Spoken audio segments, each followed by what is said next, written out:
Hello viewers, I doctor SBK Lal welcome you all in my YouTube channel. मेरे YouTube channel में आपका बहुत बहुत स्वागत है। अगर आप इस चैनल पर नए हैं तो चैनल को लाइक शेयर और सब्सक्राइब कर लें। आज हम बहुत इम्पोर्टेंट टॉपिक लेकर के आए हैं, एपोप्लेक्सी, जिसको हम ब्रेन स्ट्रोक भी कहते हैं। इसमें क्या होता है कि सबसे जो ज़्यादा जो प्रोमिनेंट कारण है इसका कि मस्तिष्क में रक्त का संचय हो जाएगा। और या तो ये रक्त संचय अब किस कारण से हो सकता है, तो या तो मतलब इंजरी के कारण हो, एक्सीडेंट के कारण हो, या हाई ब्लड प्रेशर के कारण हो, हाइपरटेंशन रिस्पॉन्सिबल फैक्टर हो। तो जो भी कारण हो, लेकिन मतलब ये होता यही है कि मस्तिष्क में रक्त संचय हो जाएगा। अब ये रक्त संचय जिस कारण से भी हो, तो अगर हम इसके टाइप्स को देखें तो दो तरह का होता है, इस्केमिक स्ट्रोक, हेमोरेजिक स्ट्रोक। तो इस दोनों टाइप्स के हिसाब से इसका ट्रीटमेंट भी अलग अलग टाइप का होता है। और इसमें सबसे जो जब स्ट्रोक हो जाता है तो ब्लड का क्लोटिंग को ठीक करने की दवा दी जाती है। ये बहुत ही मेडिकल इमरजेंसी का कंडीशन है। अमेरिका जैसे देश में बहुत ज़्यादा संख्या में लोग इसके कारण मारे जाते हैं। अमेरिका में मृत्यु का एक बहुत बड़ा कारण है, और भारत में भी बहुत सारे लोग इस बीमारी के कारण हताहत होते हैं। तो दिमाग का ब्लड वेसल फट जाता है और रक्त का थक्का जम जाता है, और रक्त का जब थक्का जम जाएगा तो ब्रेन तक ऑक्सीजन नहीं पहुंचेगा, जिससे कि ब्रेन सेल जो है वो डेड होने लगता है, ब्रेन सेल की मृत्यु होने लगती है, और फिर कॉम्प्लिकेशन सब पैदा होने लगता है। और सिम्टम्स की बात करें तो इसमें पैरालिसिस हो सकता है, नर्वल वीकनेस हो सकता है, बेहोशी हो सकती है, चेहरा लटक सकता है, अंग में ताकत का अभाव होगा, जवान लड़खड़ाने लगेगी, जबड़ा लटक सकता है, मांह में ताकत की कमी हो जाएगी, बोलने में दिक्कत होगी। तो ये सब कन्फ्यूजन क्रिएट हो सकता है। क्योंकि ये ब्रेन से रिलेटेड प्रॉब्लम है, तो ब्रेन ही पूरे शरीर को नियंत्रण में रखता है, नियंत्रित करता है। तो उससे जो जुड़ा हुआ मसला है वो सब प्रभावित हो सकता है। इसको क्या सब सिम्टम्स हो सकता है उसको याद रखने के लिए हम इसमें एक शब्द यूज करते हैं, B fast, B for balance, E for I, F for हो जाएगा फेस इज ड्रॉपिंग, और मतलब एस फॉर ये ए फॉर हो गया आर्म वीकनेस, एस फॉर हो गया स्पीच डिफ़िकल्टी। तो ब्लूडी आइज हो जाएगा, बैलेंस गड़बड़ा जाएगा, फेस लटक जाएगा, और बाहों में कमजोरी महसूस होगी, बोलने में कठिनाई होगी। तो इस तरह के सिम्टम्स को हम देख सकते हैं। और मतलब ये होने के बाद इसका जो मेन ये है कि मस्तिष्क में रक्त का संचय हो जाता है। मस्तिष्क में रक्त संचय इज रिस्पॉन्सिबल फैक्टर। अब ये क्यों होता है, तो ये हाइपरटेंशन के कारण हो सकता है, या मतलब एक्सीडेंट के कारण हो सकता है, इंजरी के कारण हो सकता है। हम देखते हैं कि कुछ आदमी को BP हाई रहता है और दवाई छोड़ देते हैं, फिर अचानक एक बार बेहोश हो जाते हैं। ऐसा क्यों होता है? वो दवाई को एवॉइड करते हैं। आजकल तो हर एक जगह आप देख सकते हैं कि BP के जांच की सुविधा उपलब्ध है। तो अगर मतलब सिर में चक्कर हो, या मतलब बेहोश जैसा हो, या मतलब कमजोरी हो, कान में सनसनाहट हो, धड़कन बढ़ गया हो, तो तुरंत BP को चेकअप करवाना चाहिए।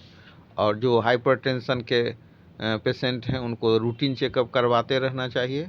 और अगर BP कंट्रोल में रहेगा तो हमारा रिस्क फैक्टर इसके लिए, ब्रेन स्ट्रोक के लिए, बहुत ही कम हो जाएगा और हम इससे बच जाएंगे। तो सबसे ज़रूरी ये फैक्टर है। फिर और दूसरा फैक्टर से भी है, आप देखेंगे कि कुछ खास तरह का वैक्सीनेशन हज़ारों आदमी लेते हैं तो उनको कुछ नहीं होता है, और पार्टिकुलर कुछ आदमी में देखेंगे कि वैक्सीनेशन के तुरंत बाद क्लोटिंग शुरू हो गया, उनका पाँव ठंडा होने लगा, एक भाग ठंडा होने लगा। तो इस तरह की बात होती है। अगर ब्रेन का जो दायां भाग है वो बाएं साइड को नियंत्रित करता है, और बायां तरफ जो है वो दाएं भाग को नियंत्रित करता है। तो ब्रेन में अगर क्लोटिंग बाएं तरफ होगा तो दायां अंग प्रभावित होगा, और बायां तरफ है तो दायां अंग प्रभावित होगा।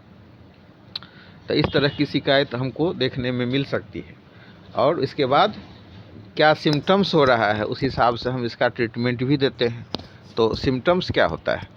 सिम्टम्स वही होता है कि मतलब संतुलन गड़बड़ा जाएगा, ब्लूडी आई विजन हो जाएगा, फेस इज ड्रॉपिंग वाला सिम्टम्स होगा, और बाह में कमजोरी की अनुभूति होगी, बोलने में दिक्कत हो सकती है।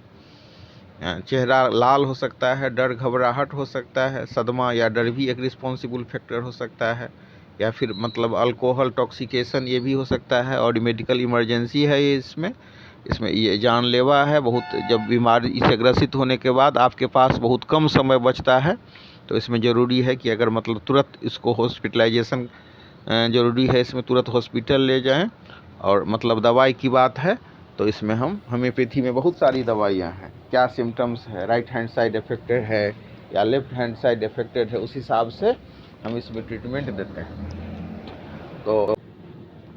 तो इसमें ये देखा जाता है कि क्लॉटिंग ये बहुत इमरजेंसी कंडीशन होता है, तो हॉस्पिटलाइजेशन बहुत ज़रूरी है, फर्स्ट एड बहुत ज़रूरी है। और कई जगह आप देखेंगे कि होम्योपैथी के जो जानकार डॉक्टर हैं उनका बहुत अच्छा रिप्रेशन रहता है, कई एक मामले में होम्योपैथी से बहुत अधिक सफलता मिलती है। इम्पोर्टेंट है कि ब्रेन तक ऑक्सीजन निर्बाध रूप से प्रवाहित हो, क्लॉटिंग का इलाज किया जाए। और होम्योपैथी में हम अलग अलग जो इसका बहुत स्पेसिफिक ट्रीटमेंट है, राइट हैंड साइड तरफ हुआ तो अलग तरह का ट्रीटमेंट, लेफ्ट हैंड साइड में हुआ तो अलग, जबड़ा में दिक्कत है उसके लिए अलग, डर या घबराहट है उसके लिए अलग।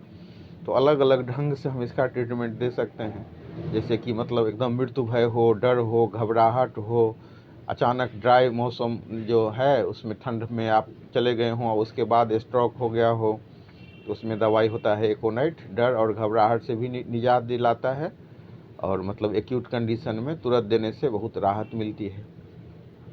फिर एक दवाई आता है आपको लेकेसिस क्लोटिंग की भी बहुत अच्छी दवा है, और तेज सर दर्द हो तो देने से क्लोटिंग भी डिजोल्व होता है, और फिर जो मतलब खून भी पतला करता है। फिर एक दवाई है अर्निका माउंट को 30 पावर में 5 से 7 बूंद अगर हम 5 मिनट के अंदर से 3 से 4 बार दें तो बहुत अधिक फ़ायदा पहुंचाने वाली दवा है। ये ब्लड को का क्लोटिंग भी डिजोल्व करता है, और मतलब बीपी भी को भी कंट्रोल में रखता है।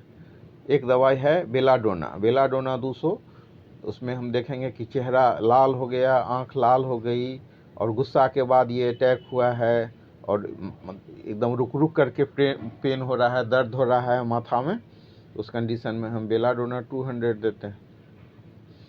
और जो जबड़ा लटकने के मामले में, फेशियल जो पैरालिसिस होता है उसके मामले में देखेंगे कि किसी आदमी का बायां तरफ या मतलब दायां तरफ चेहरा लटक गया है, तो उसमें ओपियम बहुत अच्छी दवा है। खासकर इसमें शोर से एलर्जी रहती है, शोरगुल से, तो शोर उड़ कोलाहल में जाने के बाद अगर मतलब इस तरह का केस हुआ हो तो ओपियम हम 1 ml में देते हैं, 5-5 मिनट के अंतर से 2-3 खुराक दे सकते हैं, और फिर उसको हम रिपीट जल्दी नहीं करते हैं, 1 ml में देते हैं 1 सप्ताह पर। और इसी हिसाब से गर्मी, जलन, आदमी बेहोश हो जाए और हेडेक भी हो तो एक दवाई है ग्लोनाइन 30 पावर में, उसको भी दिया जाता है।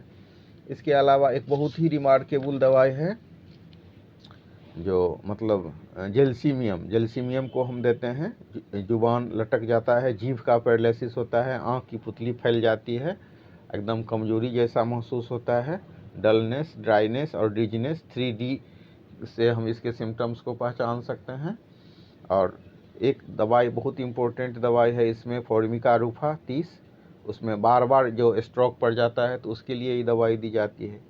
तो एक बार में 2 से 3 दवाइयाँ भी दी जा सकती हैं। डीप एक्टिंग दवाई को 1 सप्ताह पर देते हैं। और जो एक्यूट दवाई है, कुछ ऐसी भी दवाइयाँ हैं जो उतना डीप एक्टिंग नहीं है, तो उसको हम फ्रीक्वेंटली रिपीट भी कर सकते हैं, लेकिन इसमें भूल से भी अपना इलाज स्वयं नहीं करें, क्योंकि ये बहुत ही मेडिकल इमरजेंसी कंडीशन